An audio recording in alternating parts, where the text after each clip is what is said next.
I tempi e le mode cambiano anche nel fantastico e variegato mondo dell'hi-fi.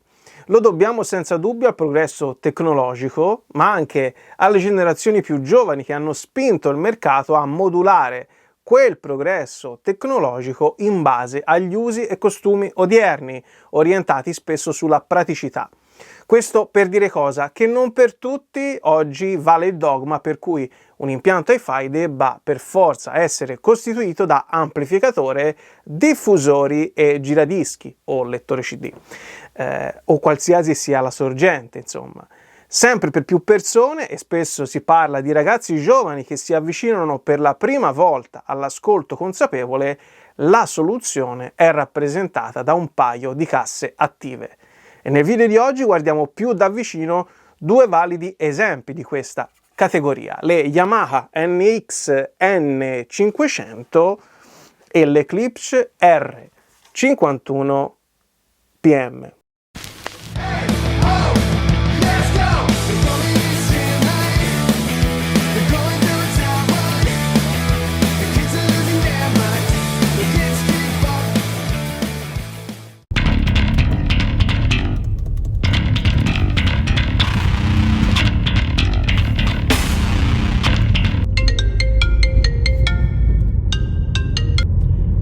Ciao Lucianone! Ciao Johnny, allora dimmi tutto.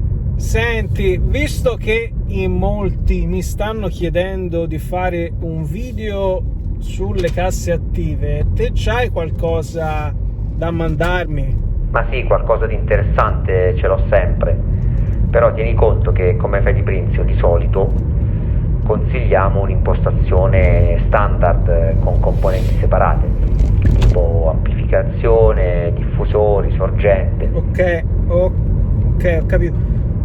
Sì, anch'io preferisco standard, però bisogna tener conto delle esigenze di tutti. Sì, esatto, certo. Ottimo. Senti, allora ti scrivo quando arrivo a casa, così ti dico quando ci sono per il corriere per mandarmi tutto, bene? Va bene, come al solito, dai, non ti preoccupare, facciamo come sempre. Ciao Luciano! Ciao, grazie, ciao. Lucianone, ciao, grazie! A te! Ciao, Grazie, ciao!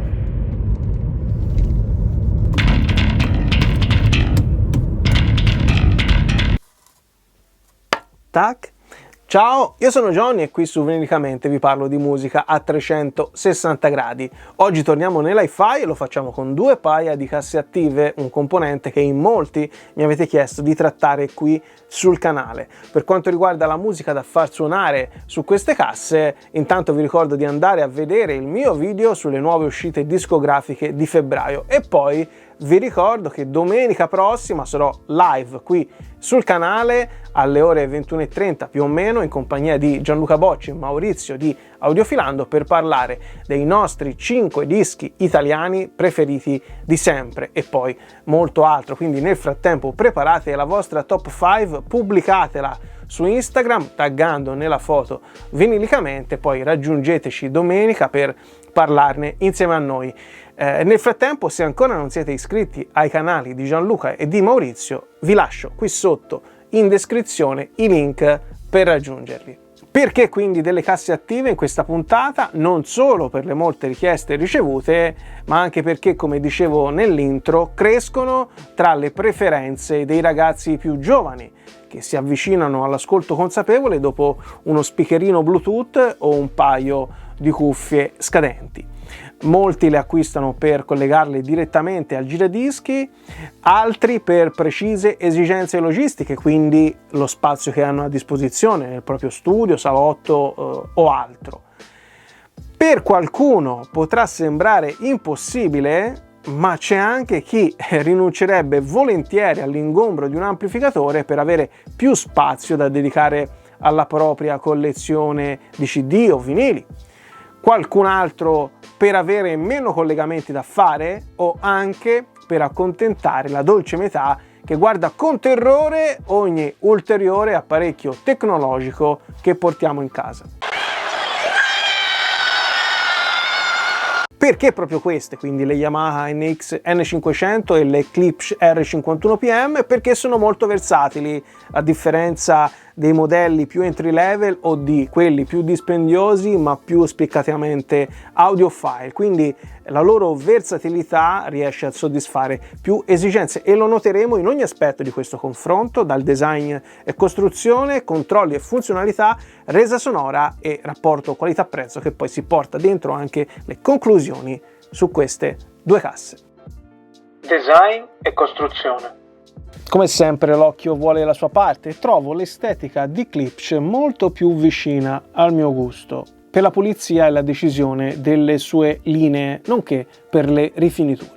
Le curve arrotondate delle NX N500 non mi fanno impazzire, ma a loro vantaggio bisogna dire che si sposano alla perfezione con il concetto di multi-room, quindi con il sistema Music Cast di Yamaha, perché la morbidezza delle linee asseconda la maggior tollerabilità agli occhi femminili negli spazi condivisi, anche per via della scelta dei colori nero e bianco, tenendo conto che esiste anche una variante tutta bianca di questa cassa dove solo la protezione del woofer, come anche su questa, è di colore nero. Di certo colori più versatili rispetto a quelli usati da Klipsch sotto la retina, che oltre al classico nero hi-fi ha anche il color rame del woofer che ci ricorda, ci fa subito venire in mente i nostri amati cavi di potenza.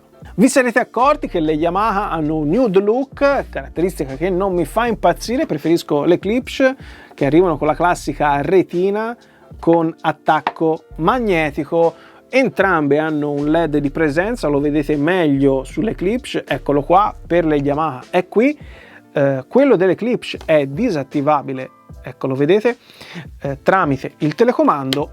Su entrambe le casse cambia il colore del LED a seconda della sorgente di input scelta. Guardate questo per comodità, che è più grosso, guardate, eccoloci qua, tac, tac, tac. E ci siamo.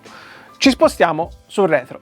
Vediamo subito che c'è una cosa che accomuna queste due casse: il canale per il bass reflex sulla parte posteriore della cassa, quindi occhio a dove le posizioniamo, perché dovremo stare attenti a lasciare spazio sufficiente tra cassa e parete o cassa e scaffale per non creare il fastidioso effetto rimbombo. Dal punto di vista costruttivo un plauso ad entrambi i modelli, perché restituiscono una bella sensazione di solidità e anche di oggetti destinati a durare nel tempo. Controlli e funzionalità.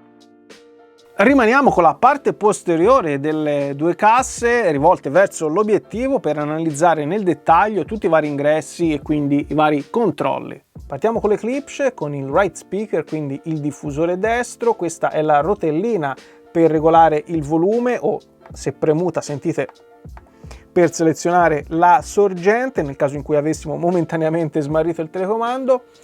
Qui USB audio, quindi collegheremo un computer alle casse, optical, quindi il televisore alle casse, sub-out per aggiungere a queste casse un subwoofer, aux, qualsiasi altro dispositivo, e poi una cosa che mi piace molto per collegare il nostro giradischi a queste casse. Qui c'è un'opzione line o phono con questo switch molto old fashion che mi piace molto. Sul line come faremo?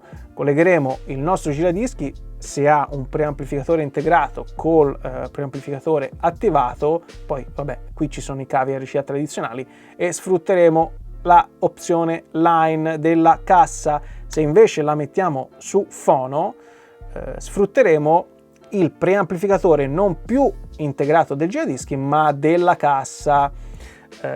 La connessione con i cavi RCA rimane la medesima. Su fono chiaramente dovremo utilizzare anche la messa a terra, quindi il cavetto di messa a terra verrà serrato su questa rotellina che troviamo qui in alto a destra. Poi qui ci sono i connettori per collegare i cavi che mettono in connessione le due casse, e quindi ci spostiamo su questa di sinistra. Eccoci qua, vedete che ha solo i morsetti per collegare i cavi che mettono in collegamento le due casse. Questo è il cavo in dotazione, eccolo qua, è un cavo piuttosto lungo, credo, se non sbaglio, che sia circa 3 metri, comunque insomma avete cablaggio a sufficienza per una metratura standard. Ecco, nelle Yamaha è il diffusore sinistro, vedete che è l'stepper left che ospita tutti gli ingressi. Qui c'è l'antenna per la connettività Wi-Fi e Bluetooth, e poi troviamo network, quindi per mettere le casse in rete attraverso un NAS, ingresso USB per collegarle al computer, ingresso ottico per collegarle al televisore.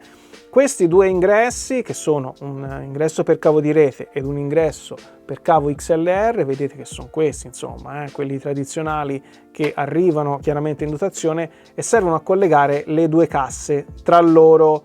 Poi qui tra loro due non si vede tanto, ma c'è un ingresso AUX che vedremo dopo.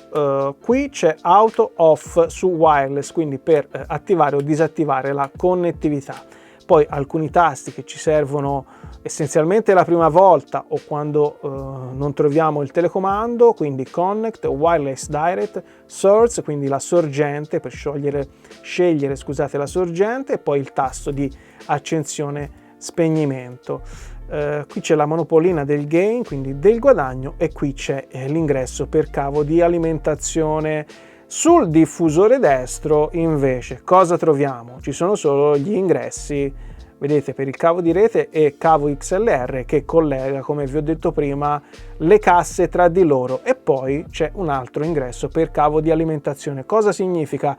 Che mentre per l'Eclipse una cassa fa da master e un'altra fa da slave, queste due casse sono entrambe amplificate. Però attenzione, mentre per l'Eclipse potete utilizzare solo la cassa master, insomma quella amplificata, e funziona solo una cassa, in questo caso se non sono collegate tutte e due non funziona nessuna delle due. Oltre ai controlli manuali che sono presenti sul retro delle due casse, quindi Eclipse e Yamaha, avrete già capito che entrambe forniscono in dotazione un telecomando. Ecco, quello dell'Eclipse è questo, ecco, piccolo ed essenziale, ma solido quanto basta, insomma come un vero telecomando, ok?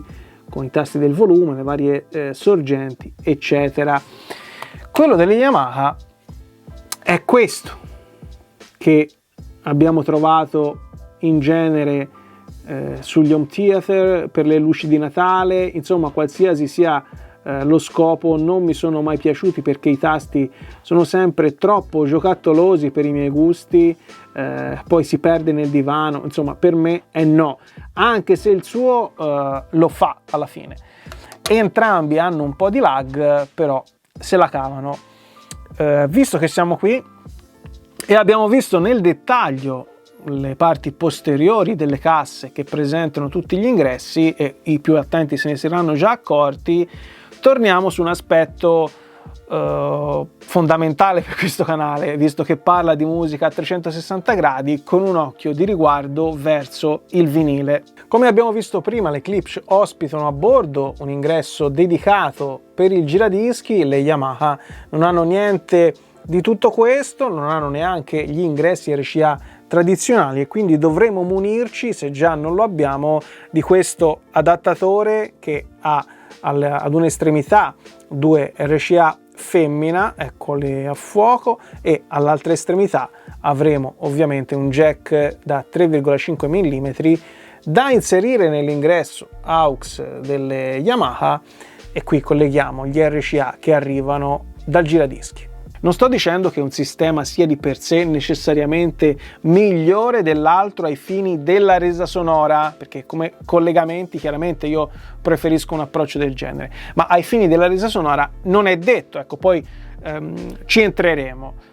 Voglio piuttosto mettervi la pulce nell'orecchio che forse le Yamaha sono state pensate per far altro, e approfondiamo quale sia questo altro parlando delle funzionalità. Il grande pregio dell'Eclipse è quello di essere veramente plug and play. Dal momento dell'installazione all'ascolto di un brano presente sul telefono, grazie all'accoppiamento rapido Bluetooth, passa qualche secondo, non di più.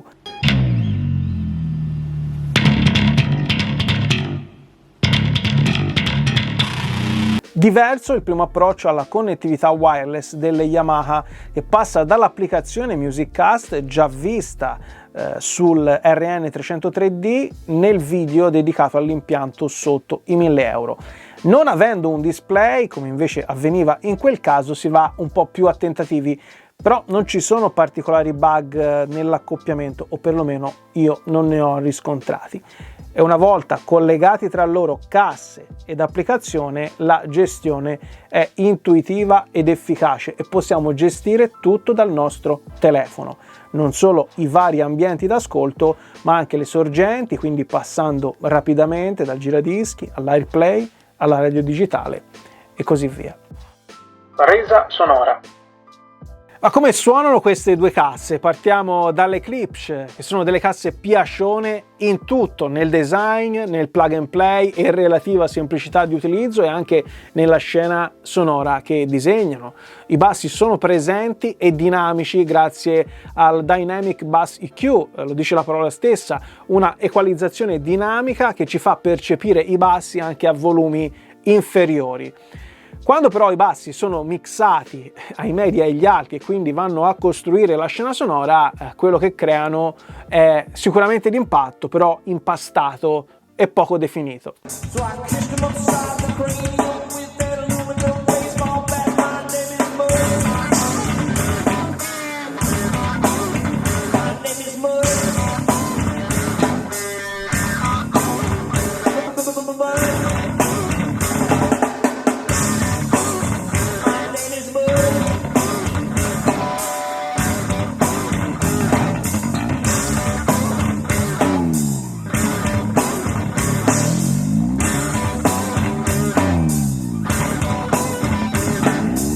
Le Yamaha sono essenzialmente delle casse monitor, per cui presentano un'equalizzazione piuttosto piatta, andando a creare una scena sonora timida, che non sbaglia, ma di certo non si fa apprezzare per il carattere. Non proprio positivo poi il fatto che, alzando i volumi a livelli più elevati, si avverta una discreta distorsione. È vero che sia queste che l'Eclipse sono pensate però per ambienti medio-piccoli, per cui difficilmente le spingerete a tutto gas. Sappiate però in partenza che su metrature abbondanti queste casse si perdono, sia queste che le altre, andando quindi a rovinare la qualità complessiva di ascolto. Le Eclipse fanno un filo meglio perché non distorcono alzando i volumi, però anche quelle danno il loro meglio in ambienti piuttosto contenuti e a volumi nella media.